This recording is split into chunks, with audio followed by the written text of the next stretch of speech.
So many people have been asking my opinion on this Panasonic thing, to which I'll simply tell you this. I do not care.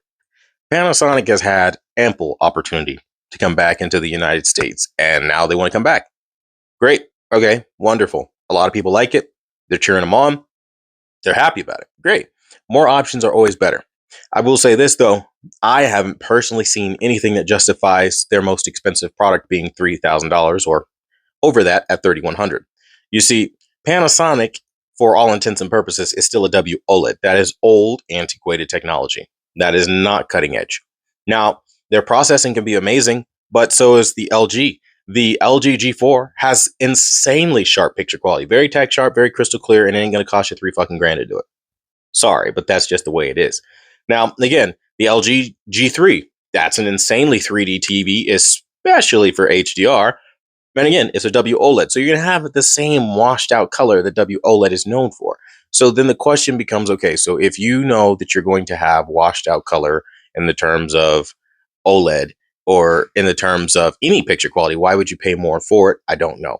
Then you look at their, LED line, and it's not breaking the mold in any way, shape, and or form. I mean, you got TVs like the TCL QM851G, right? That does an amazing job of being incredibly, and I mean incredibly bright with a ton of detail that beat out the Sony Bravia 9. I'm sorry to say, but Panasonic doesn't have anything that seems to be able to do anything close to that. Basically seems like they want you to go with their OLED, which is a WOLED, in which case that model would get absolutely destroyed by the S90D and the S95D. Why wouldn't you just spend less money, especially on the S90D, at what, $15.99 or whatever it's at right now on sale, and just do that instead of wasting your money on something that they tell you is better? I don't know.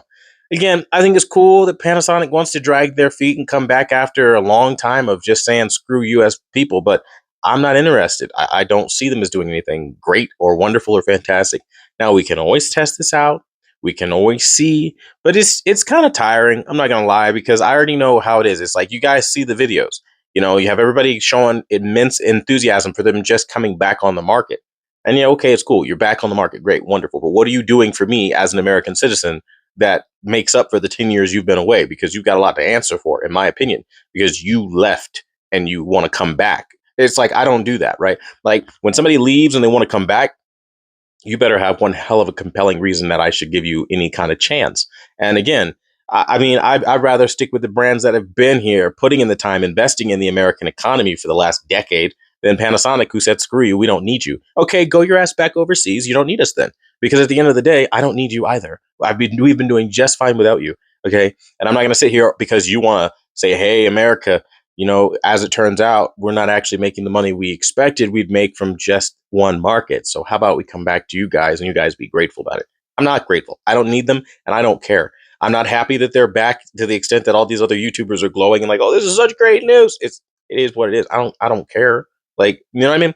But now I will say this. If they can somehow push the market to be more competitive, power to them, because that's what I want to see. I want to see a market where we have quantum dot OLEDs from Sony, Samsung, LG, and if Panasonic can deliver, Panasonic, hell, honestly, I want to see the next innovation of innovations from everybody. And I just don't feel like the way things are, we're already gonna, be set up to do that because when you look at what's happening right now, everybody shows immense enthusiasm. Where does that lead? Where does it lead? Because if I start off the gate and I'm very happy and I'm very enthusiastic and I haven't even fucking reviewed the product, it's going to get a good review. It's common sense. Now, one can say that it's going to get a bad review with me, but I'm just like the only person in the room that's like an actual consumer that's like, okay, they came back and what are they bringing? Like literally, what do they bring to the table? Like, why should I pay you this kind of money? It's like, you're asking me for a lot, so I had better see you deliver and perform.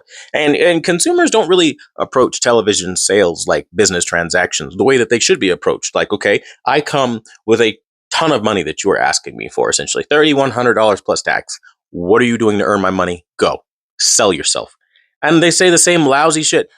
4 times the resolution of 1080p. You can shut the hell up with that. We already know that. It's got powerful upscaling. I would hope so. It's a 4K TV. It's got 1 billion shades of color. I would hope so. it can do HDR. I mean, they don't really say anything like, wow, I've got to run out and get me one of those. And that's where I have the problem. But I don't know. Maybe you guys are excited about Panasonic. If so, let me know and why. Thanks so much for watching the number one brand in honesty. And until the next video, I'll see you guys later.